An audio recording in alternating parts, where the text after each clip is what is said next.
those ghost guys came out there like, ew, this shit's too weird for us. Get the fuck out of here. We're just chilling in the wall. This is wrong, man. This is not really my scene. Going back to hell, bro.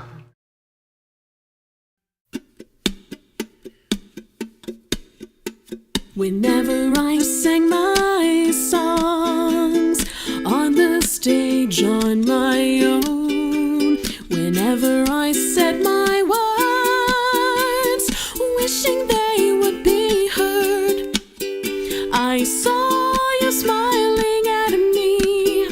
Was it real or just my fantasy? You'd always be there in the corner of this tiny little bar. Welcome one and all to Cover by Cover. I'm Will Ryan, and I am J.T. Kamp.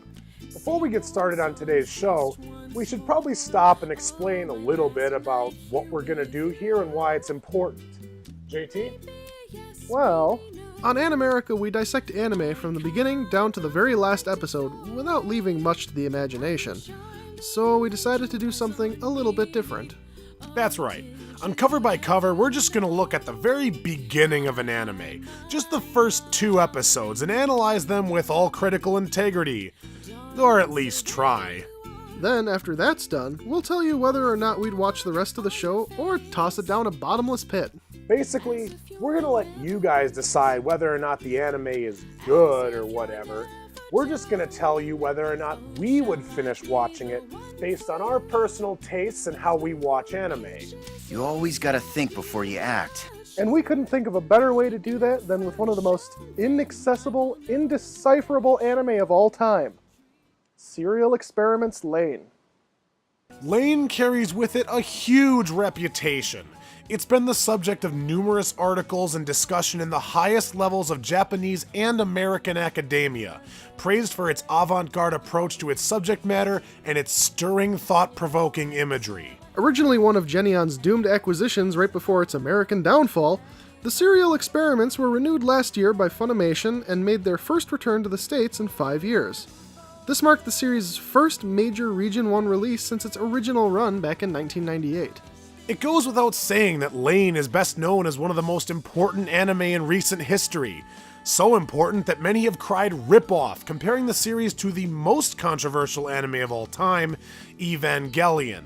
But since there is no real correlation or similarities in how these two present themselves or approach their respective themes and commentary, we're not gonna deal with that whole back and forth. Instead, the only question we're really interested in is it worth it?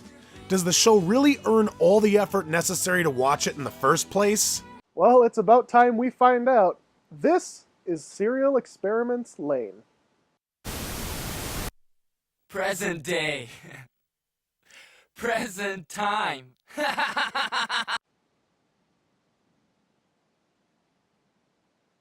Well, clearly the show has already lost its mind. It didn't take long.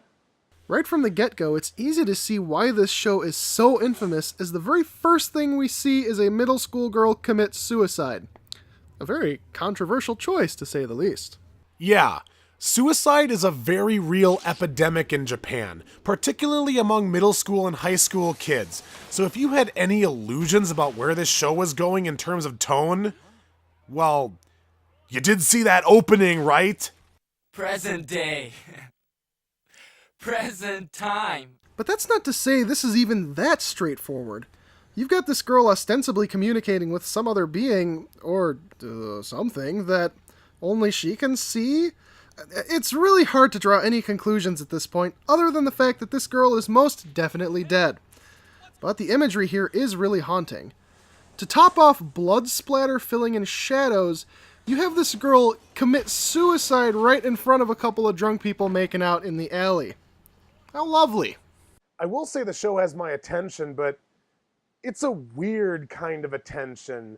Not because of this suicide or anything, but mostly because... why? That chick just exploded everywhere! Also, I agree. We cut to Monday in the negative zone where we meet the titular girl walking home from what I assume is her school, and it seems that not even she is aware of the blood that is filling every shadow everywhere, but her trippy train ride is just too weird for even her not to take notice. It's so noisy. Can you just shut up? Huh? Were they really saying anything, or was that all just in her... Will you just shut up? What? We're supposed to be commenting on the show, aren't we? Look, these damn shadows aren't going to spackle themselves, all right?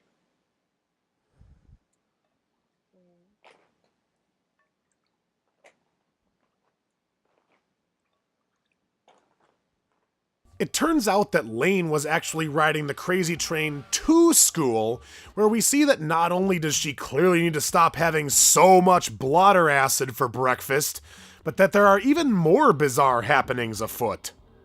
Poor Julie. Why's she crying? Because she got that awful email from Chisa. Oh, can't you put two and two together? It was suicide. She was the one in D in our second period. She jumped off a building last week. The teacher told everyone. And it's not just Julie. LAIN is strangely reserved after finding this out, particularly in comparison to her stern outburst on the train, and we get to see our first glimpse of how disconnected she is from society here. Also, seriously, kid, you need to detox.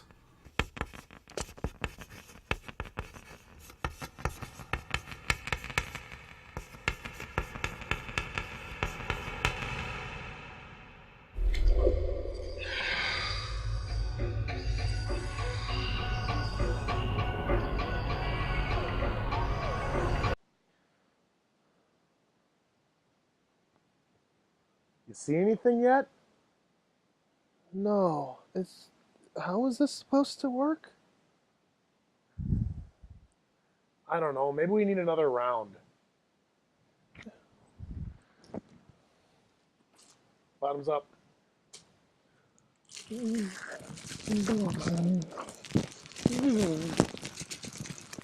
LAIN arrives at her sterilized, lonely home where she desperately tries to computer, and seemingly has an entire conversation with Chisa, the dead girl from the beginning of the episode.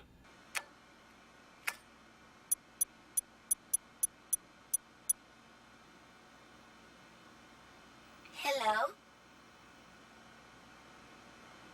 How are you?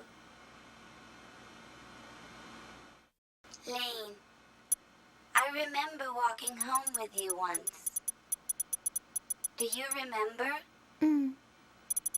I have only given up my body. You see, by sending you email, I can use this system to explain to you that I am still alive. I wanted to let you know this, LAIN. I want all the others to know too, so I have sent them email also. You may find this hard to believe. Do you understand? It's okay if you don't. You will all understand soon. But why? Why did you die?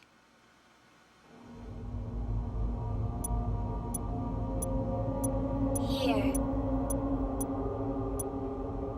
There is a God. Huh?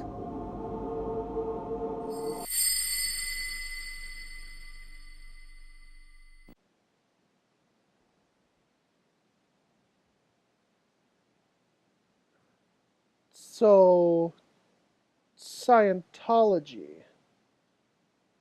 No.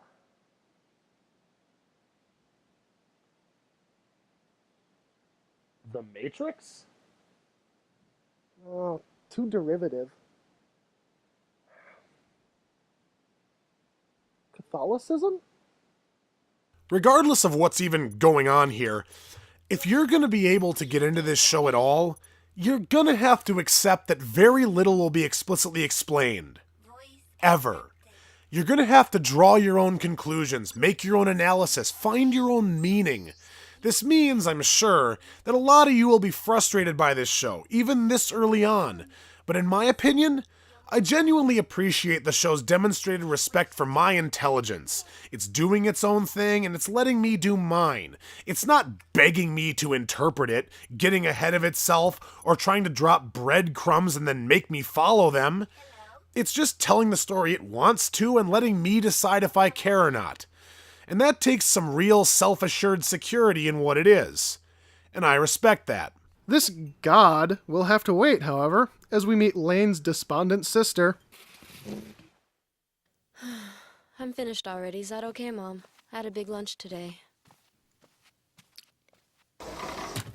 Hey!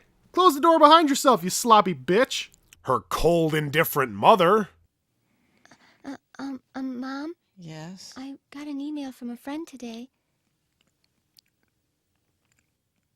It was from this girl I know who killed herself last week.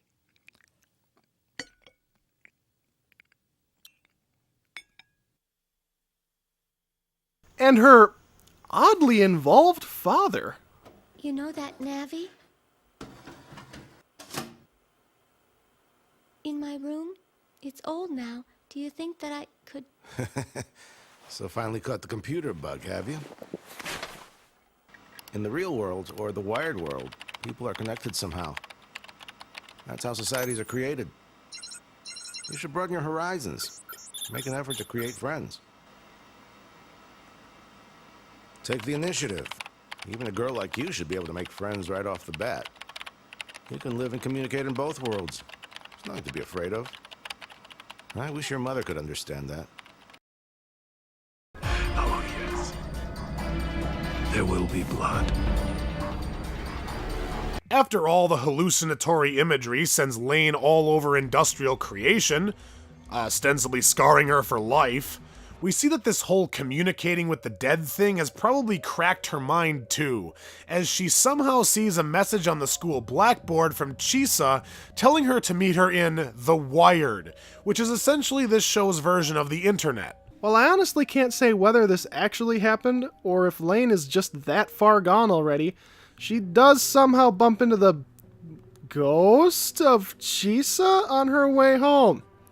Oh, good.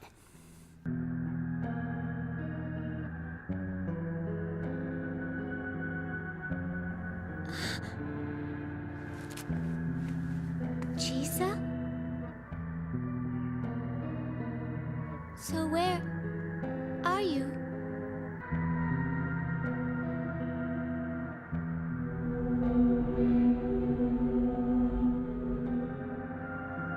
Wait.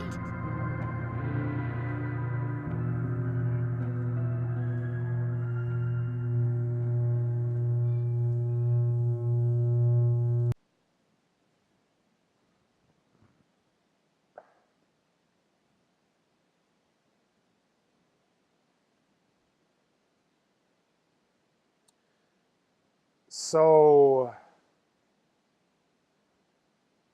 What? So the second episode begins with a club called Siberia, where we meet nameless guy who buys some kind of seed, drug, nanomachine. It's basically this show's version of Dread's slow-mo, as it slows down reality. But you'd think from the way it looks that it would do way more damage to your intestines than something like buckyballs. Guess it's that damn good! You know what? That last batch really didn't do the trick. What else we got? I don't know. No. Oh, here we go. Yeah. Here we go.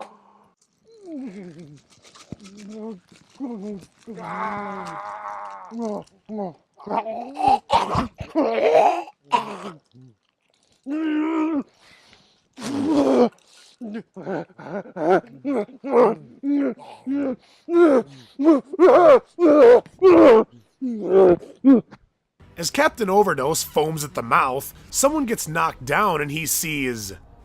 LAIN? All right, LAIN. I'll bite. Where are you going with this? So the show does its best to completely mirror what we saw from the last episode, but some random creepy guy disrupts the copy pasta, giving LAIN one hard pedo stare. It's once again debatable as to whether this is actually happening, as we've seen that LAIN has some serious perception problems. But she apparently teleports to school again, where her friends, if you use the term loosely, try to make sure that it was LAIN that was at the nightclub the other night. Wait.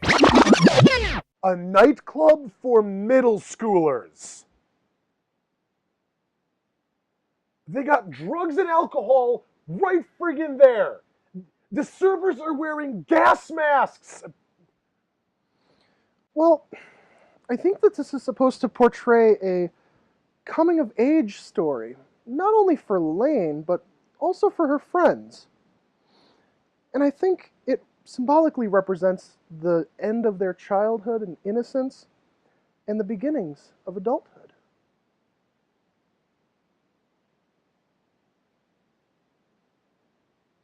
You're just completely pulling this out of your ass, aren't you? Yep. Okay. So the group does their best to peer pressure LAIN into going with them to Siberia next time, because somehow this will prove that she was there before? Alright, I'm calling it right now. This entire show is all about puberty. Hang on just a damn minute! That is what I just said a minute ago! Well, hey, look, drugs! A new type of smart drug on the street called Excella uses nanomechanisms that oscillate at a specific frequency within the body. This triggers the secretion of a synthetic hormone. It is said that when secreted, this hormone completely alters the response time of the human brain, making it seem as if one's awareness is accelerated. Not only its awareness, but the workings of the brain itself are altered, multiplying the speed at which the brain calculates by a factor of 12. Wait, how is this a bad thing? It gives the user increased awareness and amps up brain performance. I didn't hear any negative side effects. Technically, this stuff is already way healthier than caffeine or nicotine or anything, really. I mean, except for the fact that it's got those spikes all over it. That is just gonna devastate your esophagus. Good lord, what the fuck are they even But doing? anyway, we then see that all of this pressuring and friendly behavior has freaked LAIN out again to the point of near insanity. Of course it did.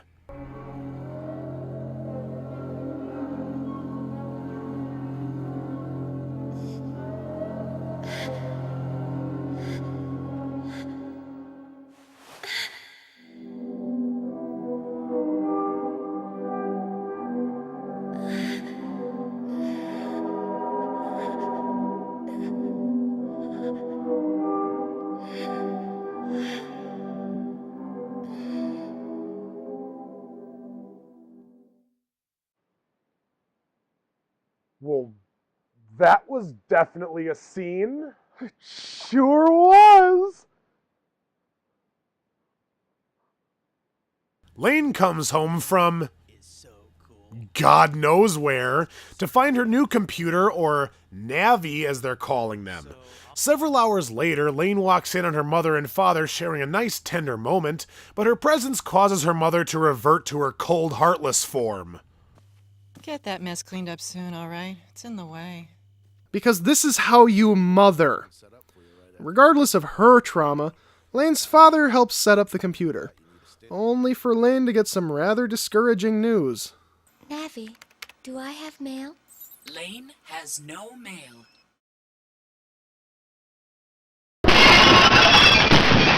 No, instead LAIN is distracted from this disappointment by her friends, who tell her to come down to Siberia. And even though she's rejected every single other invitation, she decides to give in and heads down. You know, it's almost like turning her computer on is somehow vaguely related. Or not. Who really knows? She meets her friends, who all look like they're well past their periods now, and it turns out that by fun, they meant double homicide.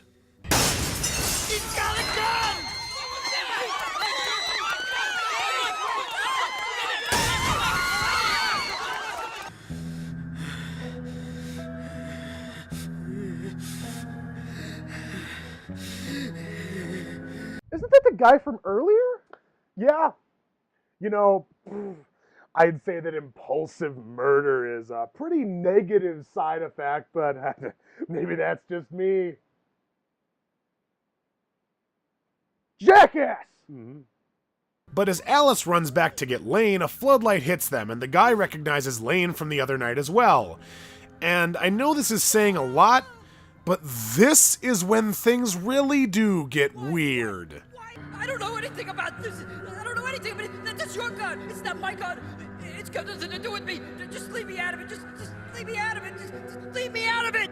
The wire can never interfere with the real world. Just leave me out of it, will ya? Who the hell are you? LAIN! Leave me out of it. Leave me out of it. Leave me out of it. Leave me out of it.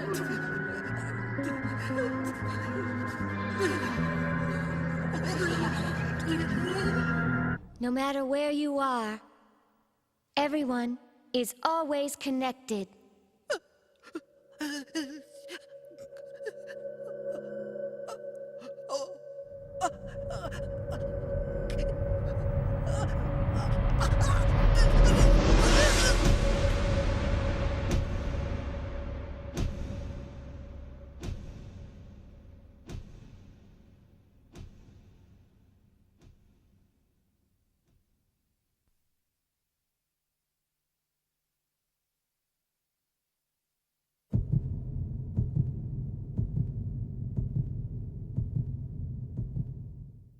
Believe it or not, there are actually several clues to be had from this scene.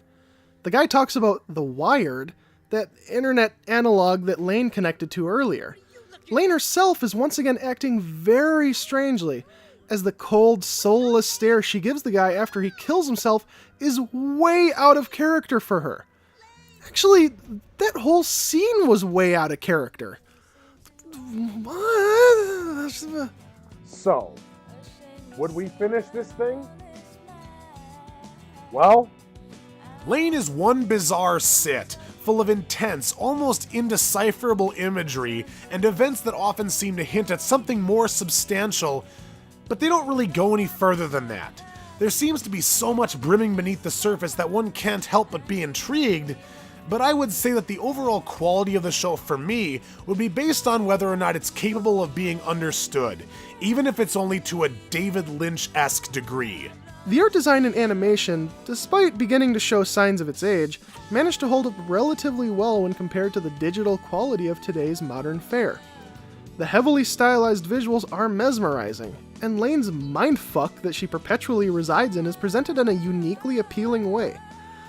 I normally despise visualized hallucinations or otherwise trippy sequences in any visual medium, but LAIN really knocked the metaphysical warping ball out of the existential park. The one thing that can definitively be said about this show, whether positively or negatively, is that it cannot be watched casually. You either need to devote your whole focus to this thing, or don't even bother taking it out of the box. But I would definitely want to see it through to the end, and I think it's earned my attention. Even though the potential inaccessibility of this show might deter some of our viewers, I'm going to have to agree with Will on this one and say that if you can afford the mental fortitude required to ingest this beast, Serial Experiments LAIN is definitely worth a watch. But don't eat any buckyballs or metal insects. We here at Cover by Cover do not endorse the use of whatever that was to enhance your viewing experience. Seriously, that shit will tear up your intestines. Well, that'll do it for this week. For Cover by Cover, I'm Will Ryan. And I'm J.T. Kamp, reminding you, don't trust wall ghosts.